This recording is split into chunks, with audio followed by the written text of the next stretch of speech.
Call the meeting to order and ask for a roll call, please. Here. Here. Here. Here. Here. Here. Here. Here. Join me in the pledge, please. Pledge allegiance. To the flag of the United States of America and to the republic for which it stands, one nation, under God, indivisible, with liberty and justice for all.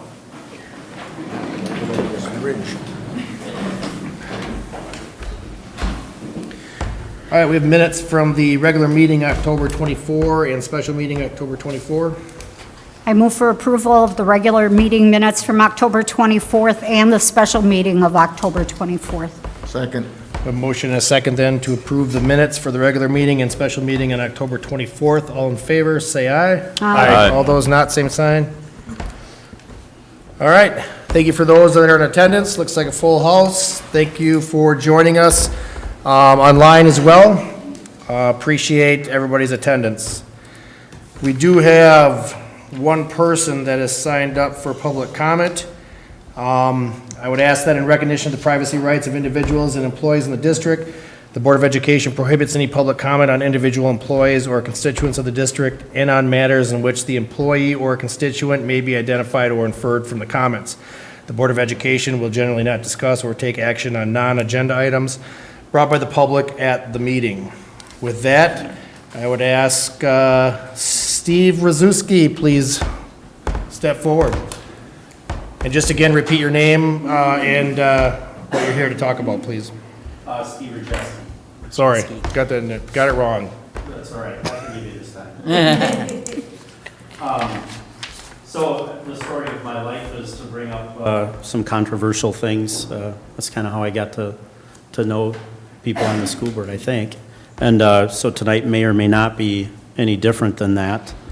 But I think it's important that we talk about it, and I've had the conversation that people are concerned not being able to email board members. So that's kind of gone away on the website, on the school board website. The button to be able to send emails is disabled. So I'm wondering if the school board can address that. I'm not sure what the intent is, but there's some constituents, as elected representatives, the people in the school district would like. I think that's one way to communicate. So if that could be looked at again, that would be great, and maybe addressed at a future school board meeting. That would be great. And the other thing was First Amendment rights. I heard some people say, and I think that's really where it boils down to, what flags should be flown in our schools? Should any flag be allowed to be flown in our schools? Should just the American flag be allowed to be flown in our schools? What flags are teachers, our staff allowed to fly in a school, whether it be an elementary school or high school? So I don't know if that can be brought up as an agenda item, but I think it's important because there are some controversial issues out there that, for example, should a flag for Nazi Germany be flown? Should a person who identifies as a skinhead be allowed to fly their flag in a school? Would that be acceptable if there was a teacher that was, identified with that group? Certainly in the South, there's Confederate flags being flown and, being taken down. So, we don't really necessarily deal with that, but the pride flag, is that something that should be flown in classrooms? Are teachers allowed to do that? So what different groups are allowed to fly their flags in a school, and what's appropriate? I don't know the answer, so I'm posing that as a question. And does that cross over to First Amendment rights? What are the rules? So if the board at some place could address that or or send me some kind of an email or out to the people in the district. I think that would be great, because there are some people that have brought that up to me, some parents that are concerned, and what's allowable. So I just appreciate the time. All right. Do I need to stay if you have questions, or? Nope, you're good. We All right. got the notes, and we'll look into those couple things. All right, thank you. Thank you.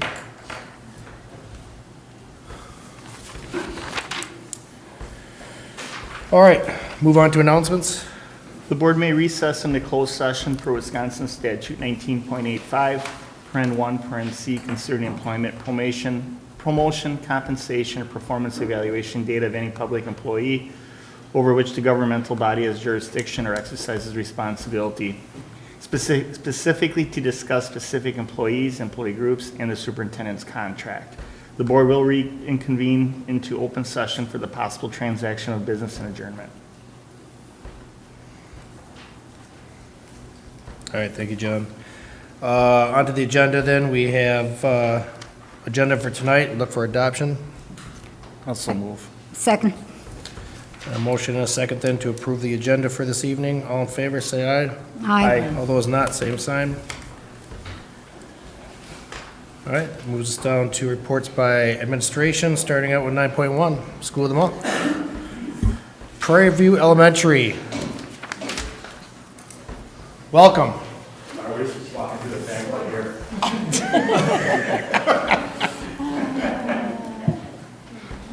All right. Good evening. I feel like Taylor Swift up here. Good evening. Thank you for giving us an opportunity to speak tonight. Thank you to the staff that are here in person and staff and families that are viewing online. So we are Prairie View Elementary School, and I promised all of my people that I would keep this brief, so I'm going to do my best. Just want to start with some overview and background. You can see some historical data, enrollment, total enrollment, and then by certain subgroups. You can see our overall enrollment is slightly down, but that trend has been something that we've seen across the district and across the state.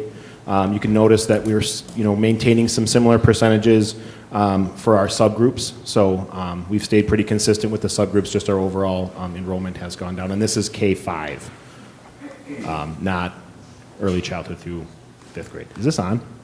Yeah. Okay, it Yep. doesn't sound like it to me, sorry. More bass, more bass. I'm all about that bass.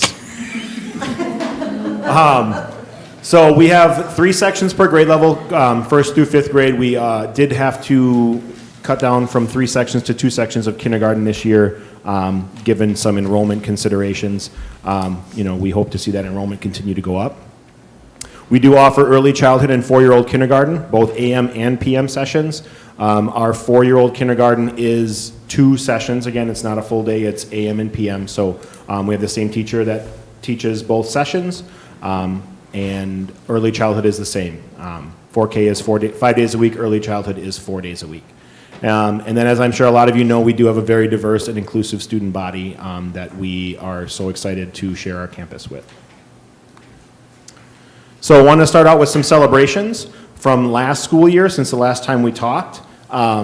So last year we really started our teaching and assessing cycle, which is where our teachers and their collaborative teams weekly review student assessment data in ELA and math and analyze that data to determine students that need additional support or students that might need additional enrichment based on that data, and then provide that in the classroom.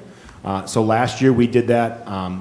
Each collaborative team at Prairie View did at least 1 unit in math and 1 unit in ELA. This year we've really ramped that up to include every ELA and every math unit. So really, kind of dipped our toes in it this year or last year, but now we've really kind of went hard with the ELA and math. So our teachers have really embraced that process, and it's really about the conversation that they're having at the table when they're talking about student learning. It's not so much about the documentation. It's more about what are they seeing, what are they noticing, and how are we going to help students who don't already have that skill, and how are we going to help those that have already reached it kind of further their learning. Some iReady data, our ELA proficiency was up 4 points from the end of the year in the 2021. 2021 school year, our math proficiency was up 10 points.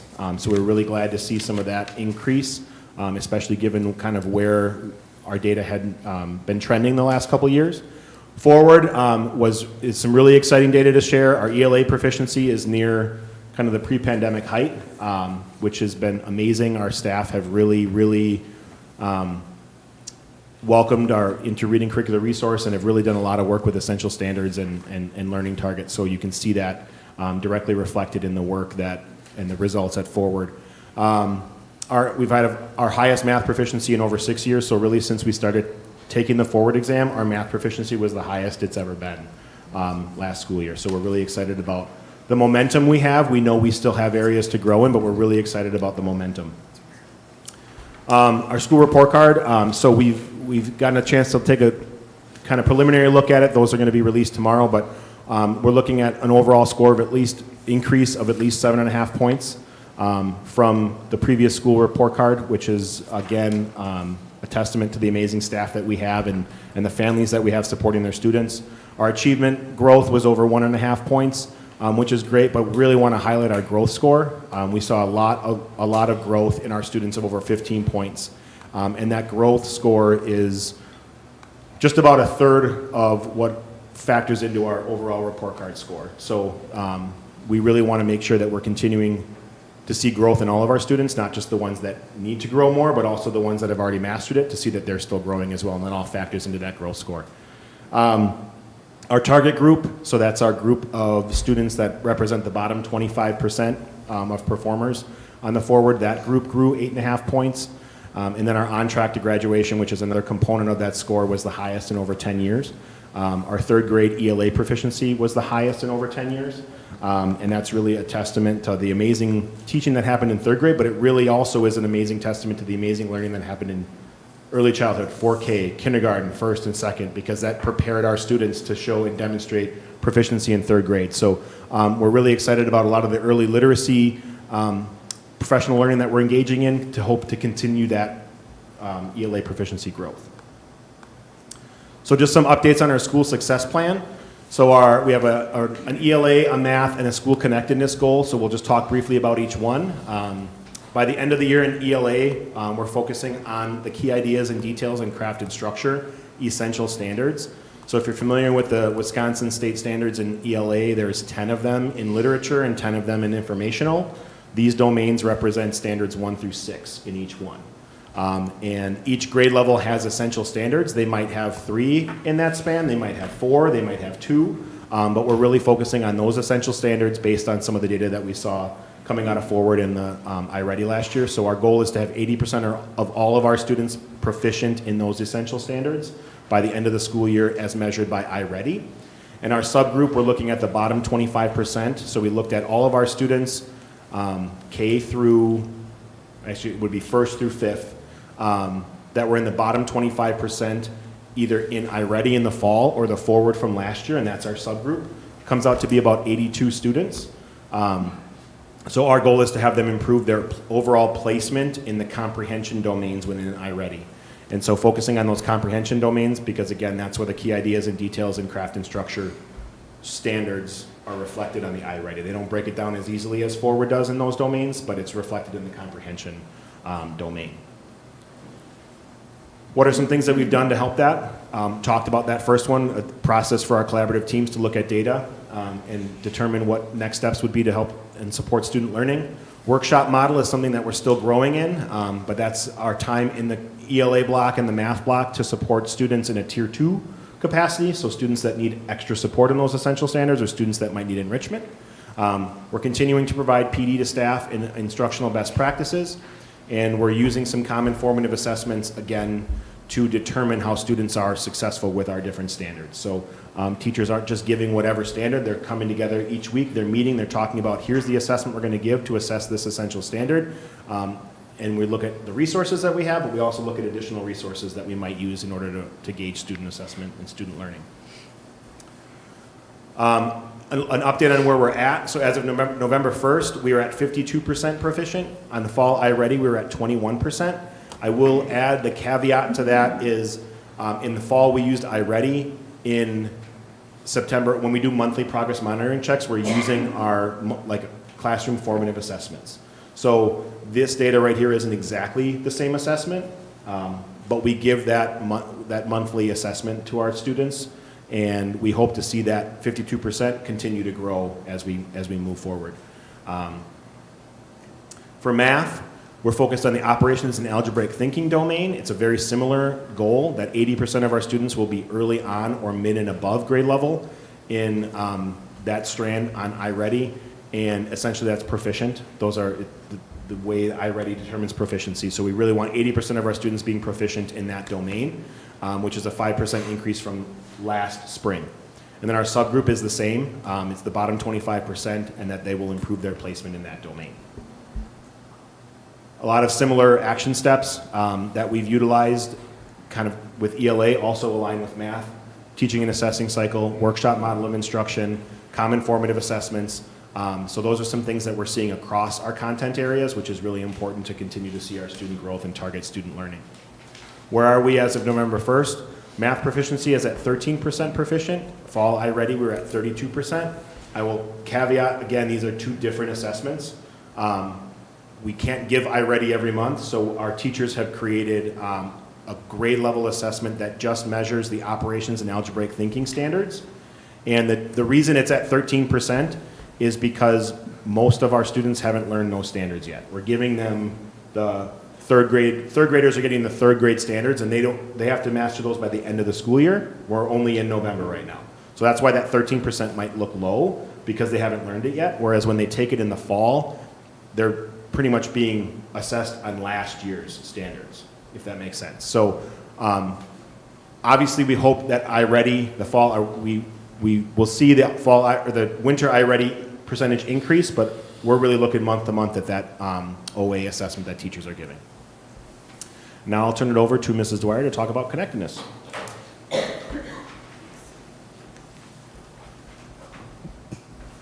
Hello. I am going to talk a little bit about our connectedness goal as well as our culture and our climate. So for our connectedness goal, we had a similar goal last year, but it was more focused on the school perception survey that we gave out at the end of the year. And this year we are focusing on a pre-created Prairie View survey that we send out to students. Last year we focused on 5th grade, and this year we are focusing on 2nd through 5th grade. So our goal is by May of 2023, 90% of students in grades 2nd through 5th will respond agree or strongly agree to at least 4 of the 5 following questions. Many of these questions are taken straight from the school perception survey. I know my goals and I'm working towards them. I feel comfortable participating in class. My teachers are interested in my thoughts and opinions. This was one that we thought was very important because although we may feel that we do a good job getting to know our students and getting to know their interests, we wanted to know from the students how they felt about that.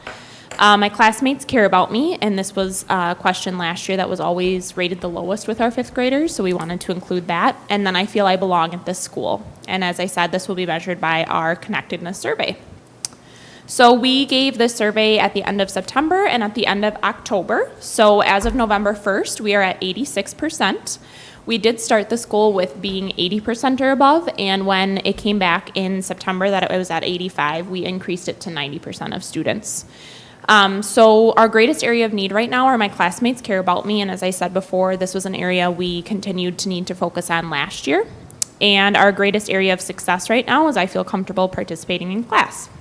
So addressing that my classmates care about me, this is something that we see 2nd and 3rd grade not so much as a struggle, but in 4th and 5th grade, they start to make their friend group, start to be interested in the things that they're interested in. So just making sure that we are providing opportunities for classmates to get to know each other and get to connect with each other maybe when they wouldn't normally.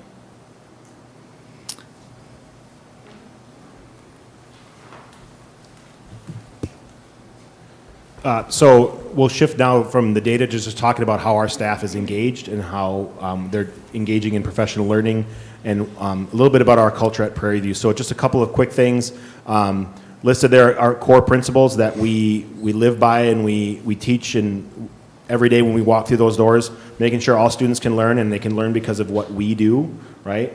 No alibis, meaning we can control within the four walls of our building. We can't control all of the other extraneous things. So really having that mindset that we have the impact on student learning when they're within our four walls. Making sure we have high standards and expectations for all students, and then really incorporating that small group instruction and intervention for all.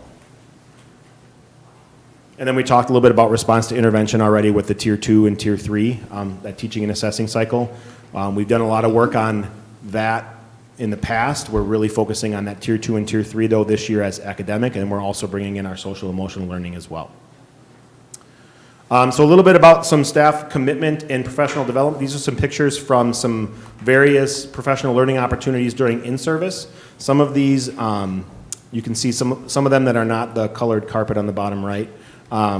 We did some work in-service on the 4 C's, which comes from the behavior solutions. It's like the PLC, RTI on behavior, and talking about the 4 C's, which are climate, communication, curriculum, and culture. So our staff engaged in some learning about those 4 C's, and then each group took one C, learned about it, did some reading, and then had a chance to present that learning to our staff so we all could benefit from that, kind of like a jigsaw. Our staff had some fun with it. The bottom left, our teacher in the plaid was pretending to be me, because that morning I had broken my backpack that I've had for 19 years, and it's not a good morning for me. So she was modeling how I might have reacted with my broken backpack. And then we've also done some early literacy PD on the bottom right. Lindsay Lindy, our LST, led our 4K kindergarten and first grade teachers through some early literacy PD back in October, and how to align that to our interreading resource.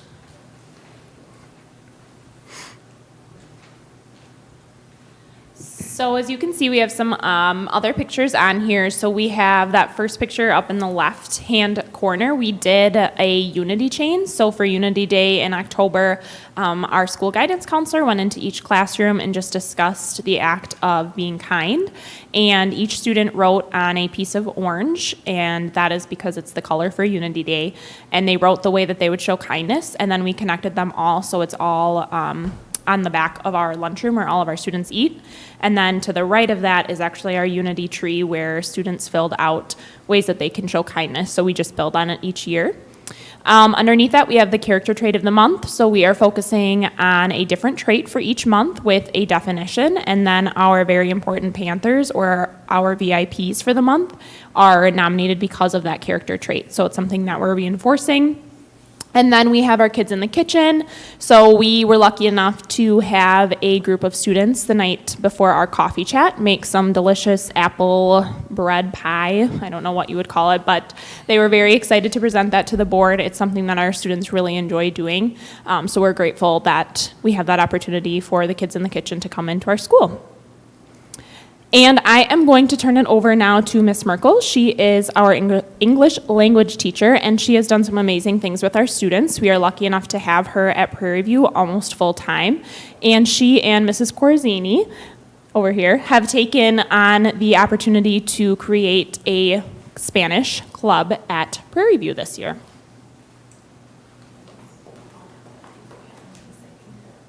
Well, thanks. Oh, hello. Thanks for having me. So yeah, we this year decided to start a Spanish club. This is my second year with the district. And I really found that a lot of our English language students don't have opportunity to be involved in extracurricular activities, and I didn't think that was right. Additionally, too, a lot of times our students, they don't realize that they have a super cool superpower gift that they speak 2 languages. And this gave them such an opportunity to be the stars of our club and get to teach their monolingual peers Spanish, and they're super excited that they get to be the experts when a lot of times maybe they aren't. I think they're experts, but it really gives them that confidence boost. So they're super excited. We celebrated Dia de Muertos. We made little sugar skull masks. We did papel picado. If you've seen Coco, you should watch it, but they cut out little papers. And then that's our whole club picture. We have 36 lovely students, which is why Mrs. Corzini's here, and Mr. Dornfield. Nolan's in it. What a joy. He just gives me so much high praise. I just love having him.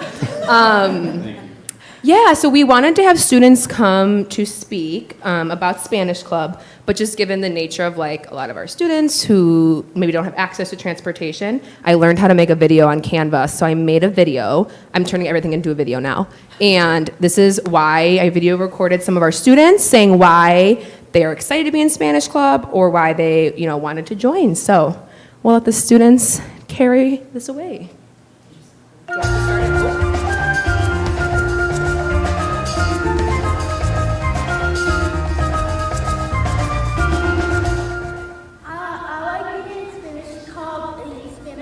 Because I can teach a little bit of my culture in Spanish, so that way they can understand what other feels like and other important stuff about their culture or heritage. Joining Spanish Club so I can learn about the Spanish culture. Spanish Club to learn about the day.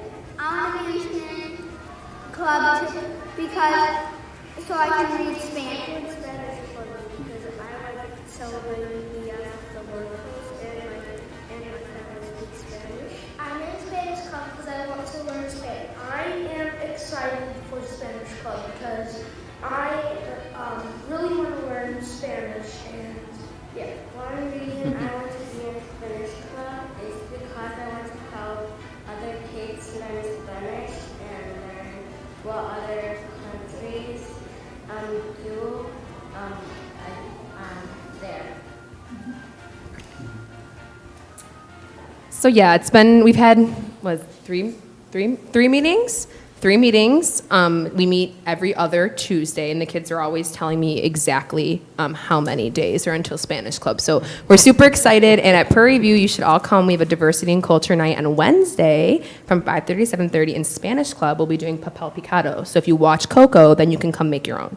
So you should definitely come to that.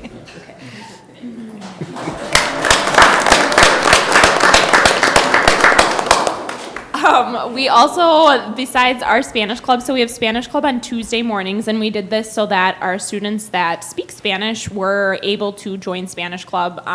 We just realized that it wasn't really equitable at the end of the day when most of our Spanish-speaking students take a bus home and they wouldn't have transportation after school. So in the afternoon, we do student council. This was something that we started last year at Prairie View.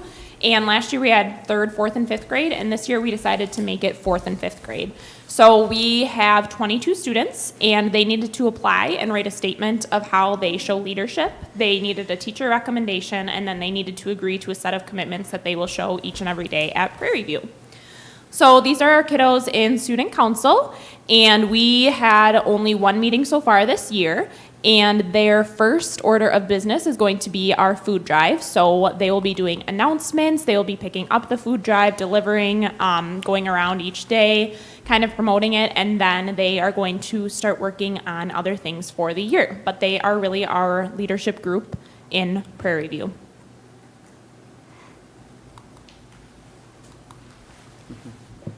And I'll just end with a little bit of kind of how our staff, culture and climate, and how we stay a family, because we refer to ourselves as the PV fam. So every month in the office, we have a bulletin board above one of our copiers, and we have, it might be a fun activity, it might be a promotional activity, it might be an activity to win a prize, it might be a bunch of different things. It actually started last year with the Wordle, because the Wordle craze was going around, and I was hooked on the Wordle, so I just put a Wordle up, and it kind of took off on a mind of its own. So in September, we did a Who Is This board. So we put baby pictures of our staff up, and then staff got to guess who the baby was in the picture, and then the staff that guessed the most won a prize.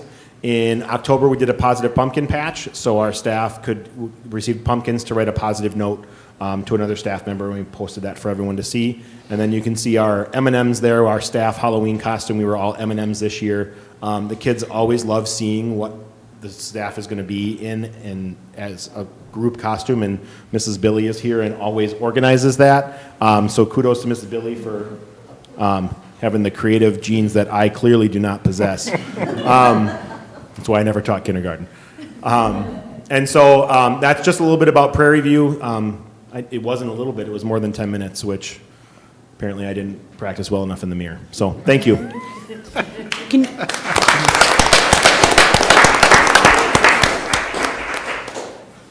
Any questions, comments for any of the Prairie View? I just had a quick staff that's here? question. So a lot of times we hear similar ideas, but one idea that I hadn't heard before is the workshop model that you said you're working on at reteaching. Can you just tell us a little bit about that? Yeah, so we have 75 minutes of reading time and 75 minutes of math time. And so within that time, reading is a little bit easier to do because the lessons don't take as long, but we have a 15-minute mini lesson, so all students are there to get that core Tier 1 instruction on the story, on the skill, and then we have 60 minutes where it's essentially small group time. Within that time, then teachers can pull students in small groups based on the current essential standard that they're teaching in the class, who maybe isn't getting it, and that's more of like heterogeneous groups, so students that are mixed abilities, so that all of our students can hear what fluent, accurate readers sound like, and they're reading grade level text. Also within that time is some time for our teachers to pull small groups based on prior learning, or either students that didn't know prior essential standards or students that might need enrichment in that. So there's a window of time in there. It's also a time where our EL teacher, Ms. Merkel, might pull some students to support or push in. Our special education teachers might pull in, or push in or pull out, as well as our literacy support teachers. So it's really the time for all of us to kind of work together to provide small group intervention or enrichment to our students. Math is a little different. We still have the 75 minutes, but sometimes math lessons just take a little longer, especially, as you get into long division. And I was teaching 5th grade today, decimals, expanded form, and all that you can't get that quite done in 15 minutes. So it's a little bit more fluid, but it's the same process. Thank you.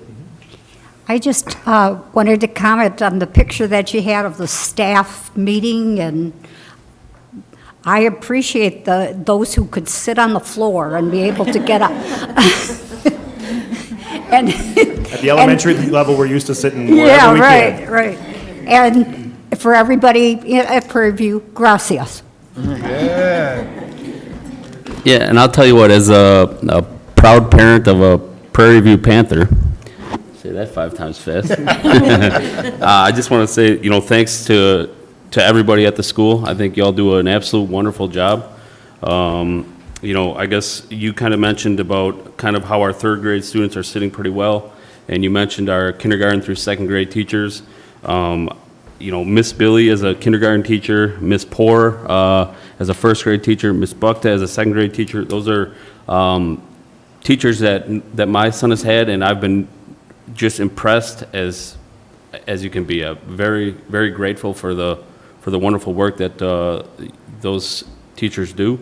And I know the entire school is that way. So again, I just want to say thanks to our certified staff, our office staff, our administration, and as well as the Spanish club. I know Nolan really looks forward to that too. So I think that's a great little addition to the elementary school as well. So thank you all. Thanks. Appreciate Prairie View inviting some of the board members in. I always have a good conversation with staff. I know Isaac was there, myself, and Gary. Gary was kind of like a homecoming for you. He was like super excited. We missed you, Gary. Yeah. But I think the thing that stood out the most to me was, as we were having a couple of the treats from Kids in the Kitchen and having coffee, more and more staff just continued to come in. And we were pulling chairs from just about anywhere in the library. And that's awesome. It gives the board an opportunity to have, candid conversations about good things that we can improve upon in a much more informal setting. So as we continue to have these discussions at School of the Month, I encourage the rest of the schools to have that staff available so we can continue to have those conversations. So thank you. Thanks for being there. All right. Thank you. Thank you. Yep. Thank you, everybody. Thank you very much.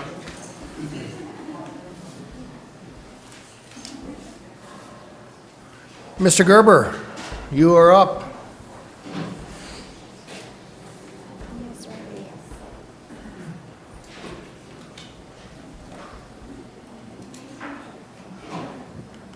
Good evening, everyone. If I haven't met you yet, my name is Ryan Gerber. I'm the Activities Director at Beaver Dam High School. The reason I'm here tonight is to talk to you about Girls Swim. Many of you know going into the season that we started with no coach and 2 girls. But with the help of Miss Carmen Scott, who is an employee of the district, who stepped up to volunteer to coach, not only were we able to finish our season, but we also increased our numbers throughout the year. And those girls competed at the sectional tournament. So before I go on, I just want to recognize her and her efforts in keeping girls swim going and keeping those girls swimming throughout the year was awesome. And she would be here tonight. She had a prior arrangement, but she wanted to be here for this. So if you see Miss Scott, make sure to thank her, as I've done many, many, many times this year. The reason, you should have this document in your packet, what I'm looking for is to start a new co-op around girls swim. As the table that I gave you in the paperwork suggests, our numbers have been decreasing for quite some time in girls swim. It is an individual sport, but given a numbers situation, opportunities are being lost for our girls. We want some consistency and stability as well that we think this co-op would offer. It might open us up to some more coaching opportunities. We've had a lot of coaching turnover over the last number of years. And quite frankly, once you have that consistency, those opportunities, and the ability to grow your sport, you're going to be more competitive in the long run. So what we're looking for is a 2-year commitment. The schools that we've reached out to build this co-op would be Randolph High School, which some of you may remember we used to have a co-op with in girls swim. That fell off, and we're looking to restart that. Waupun High School, which is right up the road, as we all know, Waupun High School does not offer girls swim right now. However, they send a number of girls over to the YMCA for our youth club. So we think this is a great opportunity to get those girls involved in our program. They're already coming to Beaver Dam to swim. And then the third program would be Wayland Academy, which I believe we co-op with 5 other sports or so with. So in my belief, co-oping with these other 3 programs would give us the opportunity to expand our team while also trying to build in-house. Again, it comes down to opportunities for our kids. You know, and so today is kind of a fun day for me to present this. This is the first day in about 30 years I haven't been on the wrestling mat. Taking this job, I had to give up coaching. So it's been a challenging day, but I've had to learn the sport of swim, wrestling being at the same time. And one of the things I found out very quickly is the girls that are out for swim can only compete in so many different events throughout the night. And so when we were going and competing this year, due to our numbers, there's a lot of things that we couldn't compete in, putting our girls at a disadvantage. So I was thankful for Ms. Scott getting us up to 6 girls, but I think if we can increase those numbers, my goal is to have 10 girls next year. We can get into some of those other events that we weren't able to this year. So that's it in a nutshell. I'm looking for your approval, and hopefully we can move forward with this co-op starting next year. So you said hopefully 10. Are you thinking 10 from Beaver Dam, and then that would be in addition to Wayland, Randolph? So we had 6 total this year. My goal is to have 10 total. As a minimum. Yeah, as a minimum. I'm not, talking to Ms. Scott, it sounds like we have 3 or 4 girls that are coming up and will be freshmen next year. But having coached high school sports for a number of years, you never know what you're going to get back, and you typically have some kids fall off. So I think it's important to set goals. I think it's also important to set realistic goals. We had 2 girls to start. We built up to 6. I think if we can do some promotion and add these schools and get into double digits, I think we'll be in a good spot. Again, my goal is 10. I'd love to have 20 girls next year, but I'd also love to have 50 cross-country runners and 120 football players and on and on and on. So I'm not going to bite off too much in my first 5 months. So. Is there a maximum number on a swim team for girls?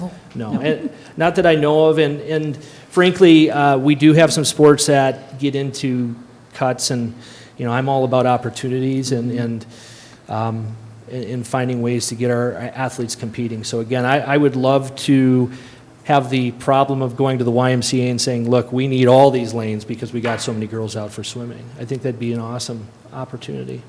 So they'll continue to practice at the Y then? Yep. Okay. If we're so lucky that they'll have us. All right.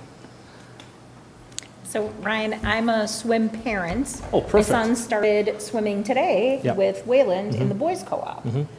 So with Wayland, it was my understanding that both boys and girls currently swim on the boys' Wayland team. So your intent here would be that the girls from Wayland would end up swimming with our girls' team? Yeah, and that's Okay. that's a conversation I had with their athletics activities director over there. Okay. I wasn't, again, learning the sport, I wasn't aware that that was an opportunity that could happen.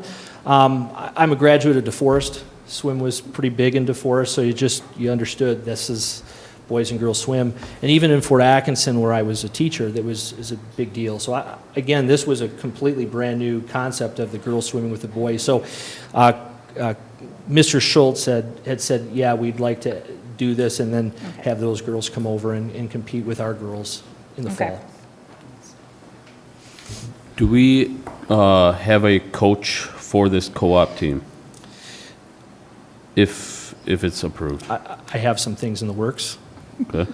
I don't want to speak yet because we haven't officially moved in that direction, but there's a plan in place.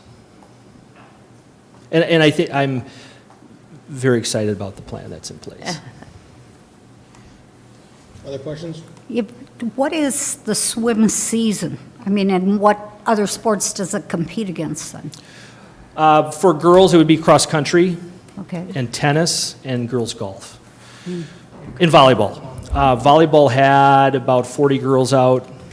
Tennis had 30, 35 girls out. So we actually are very lucky that we have such large numbers in those two sports. Cross country had about 20 girls out. So we are competing with ourselves, and that's a good thing. But as far as I'm concerned, we have a school that's, just under 1,200 kids. There's a lot of kids that can come and help us out in the pool.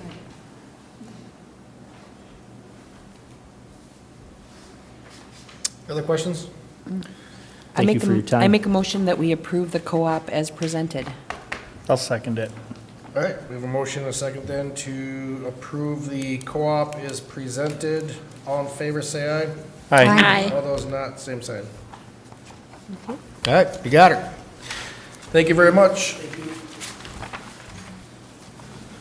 That brings us to reports by the board, and we will start out with our student rep, Marissa. I just want to start out with the fact that the school has been pretty busy, especially with the introduction of a new program called Sources of Strength. It is a program that is peer-led and promotes positive school culture. In order for this program to promote a positive school culture, they meet about once a month, creating posters, videos, and promotions of it on social media. It is an international program in which other schools have found success through it, and we are hoping to have that same success. Our currently trained leaders are the junior link crew leaders, but the goal is to grow it to at least 100 because we are having this program for at least 3 years.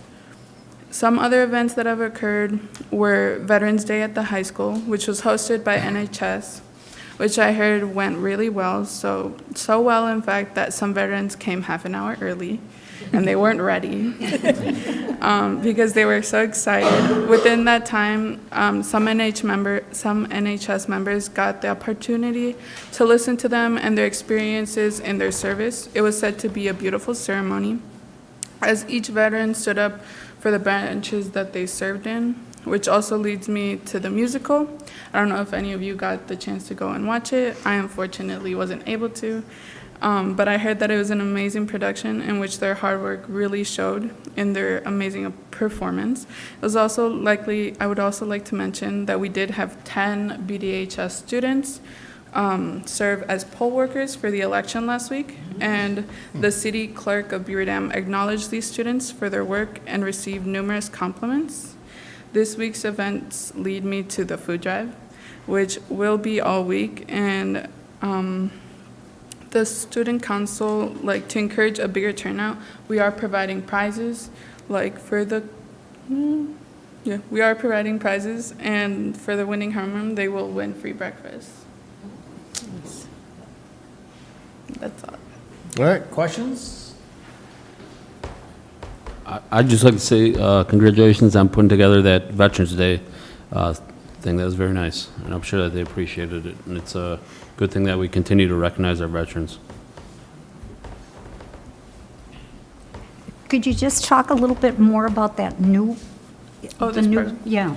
So I'm not really much familiar with it, but I did have the head person talk to me about it.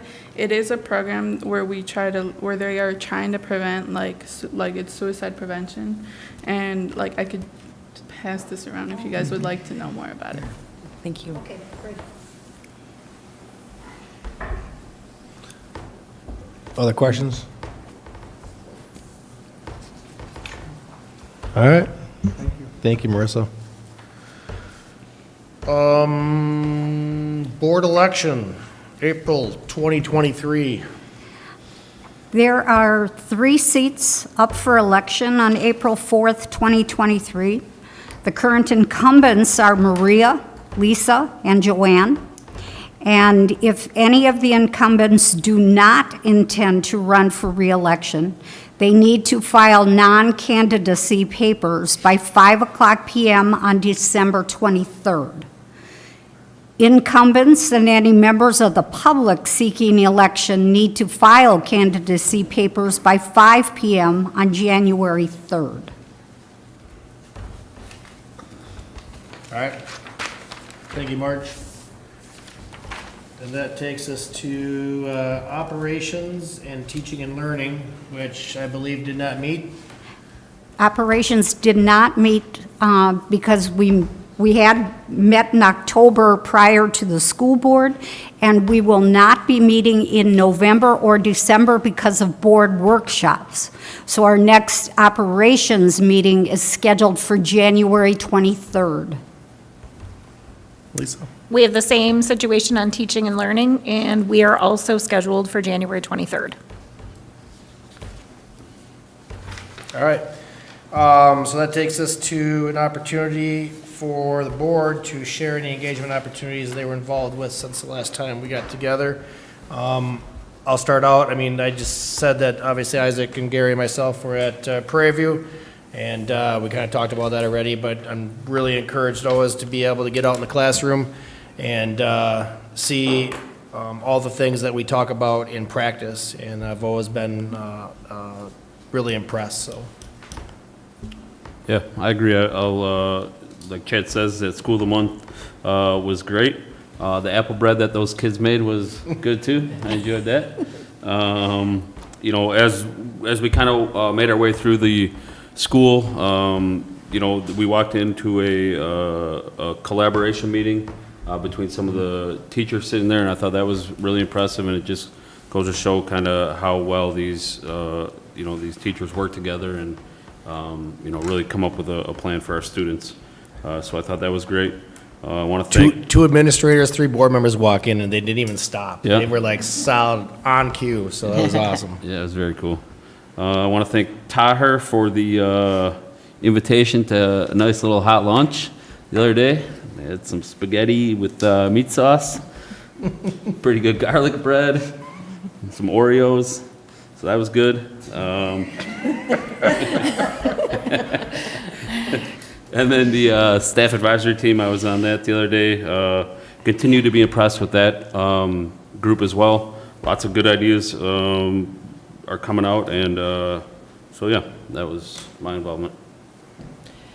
Anybody else? I had a chance to see Beauty and the Beast on I went Thursday night, and I was just really impressed. It's always great to see a full house on the first night, and I understand it was pretty full most nights. So the show was great. It was very obvious that a lot of work went into it, and I especially just want to recognize the adults that there were some musicians helping out in the pit that were volunteer adults, and the set and a lot of the things that they did involved a lot of volunteers. So great job for the students and all the people that gave of their time to make the show a success. And I also want to recognize this month, I've seen DECA out and about selling apparel. So I saw them down at the casket races with the table, that they were pretty hopping selling their BDUSD apparel. And then they even opened the store during intermissions of Beauty and the Beast so that people could come in and do a little more shopping. And so that's giving of a lot of their time. And I understand, just a promotion, they're going to be at the Cocoa Walk. So if you missed an opportunity to get your stuff, you can go down to the Cocoa Walk. They're going to have a booth there as well. So thanks to Julie Schrader and all of the DECA kids for all of the hard work in learning more about retail and small business. All right, any other engagement or recognitions that anybody else has? I attended the Meg Sickle basketball scrimmage. This is a basketball game for our special needs kids, and there was a good turnout as far as spectator-wise, and the students put on a great show. It was really entertaining. They actually had a program with their pictures and everything in here, and so it was a worthwhile activity, and I also did attend the Beauty and the Beast. You want to see that? All right, anybody else? Yeah, I mean, I'd just like to, again, recognize, you said it's from student council, the poll workers? No, they were just students. Oh, just students from the high school? Yeah, I'd like to recognize some students for the stepping up, and that's a very important role in our democracy, so thank you for that. Anybody else? Mark? Yeah, real briefly, thanks again for recognizing the musical, amazing work by all the staff and the kids. And then for those who were able to attend, I know they probably saw the program, great program that was put together. If you get a chance to, please thank the businesses and other groups that support the musical and other programs too, because there's a lot of it. It's really important and a positive reflection of our community. Want to also recognize and thank both the parent advisory and staff advisory teams for the conversations that we've had, continue to have. And just to put a plug in, I'll be working with Mr. Tronson. We'll be adding an additional parent to the parent advisory team at the high school level. So if you are interested in that, feel free to reach out, let me know, or Mr. Tronson know. I know we've got a couple of names that have already probably been shared with us that we'll be talking with, but looking for an additional member to help round out that team. And then just a plug, thanks to the high school team for continuing to host on behalf of the district the winter walking opportunity in our district. So every Wednesday during the cold months, whatever those happen to be, but we're saying November 16th through March 1st, Wednesdays 6:30 to 8:30 p.m. There is winter walking for our community members. So great opportunity in the high school. If you have any questions, then you can call the high school and talk to Kathy Huff. Otherwise, she will be there. We do staff that as well. And make sure you bring your driver's license the first time you show up for sure. If not, every time thereafter. But you guys got it covered and do a great job. So thank you very much for continuing to support that effort on behalf of the district. All right, any other final recognitions before we move on? All right, with that, I will ask for a motion to move into closed session. I move that the board move into closed session per Wisconsin statute 19.85, paren 1, paren C, concerning employment, promotion, compensation, or performance evaluation data of any public employee over which the governmental body has jurisdiction or exercises responsibility, specifically to discuss specific employees, employee groups, and the superintendent's contract. Second. All right, motion and a second to move into closed session. Roll call vote, please. Yes. Yes. Yes.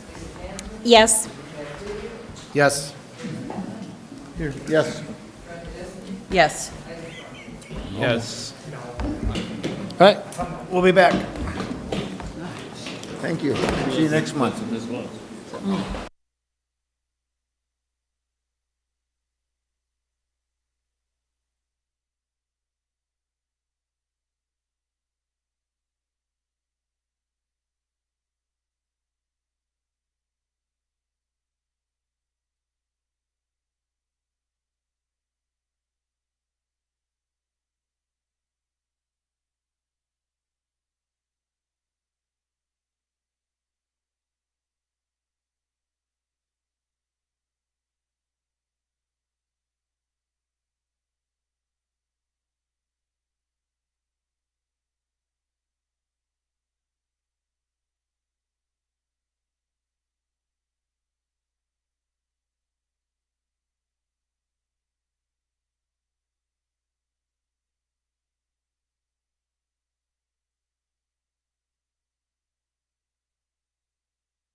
All right, we are back in open session, and we'll continue to move forward with district policy and guidelines. 13.1, retirement. We have one retirement on the agenda. Jeff Slayton, he's a health teacher at the high school. He's been in our district for 30 years, and he's applying for retirement at the end of the school year. I move the board approve the retirement as presented. Second. All right, we have a motion and a second to approve the retirement as presented. All in favor, say aye. Aye. All those not, same sign. All right. There are 3 leaves of absence on the agenda for your consideration tonight. I move the board approve the leaves of absence as presented. Second. All right, we have a motion and a second then to approve the leaves of absence as presented. All in favor, say aye. Aye. All those not, same sign. All right. For appointments tonight, the first one, Heather Arp, special education teacher for Lincoln Elementary School. That would be starting second semester. She's currently student teaching for us at Prairie View. And then Alicia Bishop, science teacher at the middle school, would be a long-term sub-assignment from January 3rd to January 31st. Stephanie Eastlick, science teacher in 2 different waves, so one that has already begun and ended, and the other one that starts January 17th and goes till March 6th for the same science position at the high school. Jennifer Mersch, art teacher at Washington Elementary School. That's a long-term sub-assignment from November 28th till January 12th. And then Lisa Tennyson, speech and language pathologist, long-term sub-assignment from January 19th till April 3rd. I move the board approve the appointments as presented. Second. All right, a motion and a second then to approve the appointments as presented. Roll call vote, please.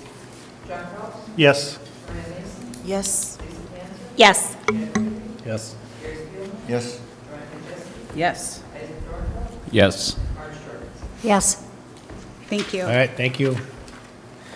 That'll move us on to other business, payment of claims. I move the board approve payment and claims in the amount of $1,645,160.50. Second. Motion and a second then to approve the payment of claims as presented. Roll call vote again. Yes. Yes. Yes. Yes. Yes. Yes. Yes. Yes. All right, with that, I would look for motion for adjournment. Also move. Second. Motion and a second for adjournment. All in favor, say aye. Aye. All those not, same sign.